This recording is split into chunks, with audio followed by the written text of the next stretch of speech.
It's your boy.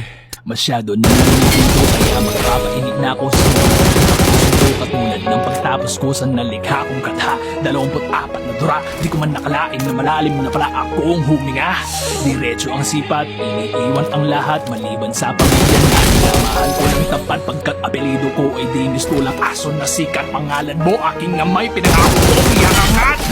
Kapag pag kinaamag, di mo maapagpag nakalatag lang sa papag. Pati ang pagpaparap at di mailapag na kung kailan kailangan may mapatunayan sa kamo. Sinabi na bukas na lamang maraming pangarap ang mapapasarang pag inisip mong may kaya pa naman. Nagkakapagtaka na ko, ba't ang dami na ina? Madalas kasi tayong sumakay sa kawayan pag inaanod na gumawa ka ng iyong balsa at maglayag pa sa lumong sa baha. Kulayan mo ang iyong pahina bago ka magpahinga. Alam mo naman si Superman, walang inakasahang bayad. Kaya ang suportang hanapin mo yung pangsasalo mo ng bayad. Magbibigay na sa nagtatalo mas wag na wag ka nga atras pag ang polo may bukas. Hindi mo kalain yun si Superman na pala yung pagkasya ang inuna kasi sa lahat ng pagkakataon.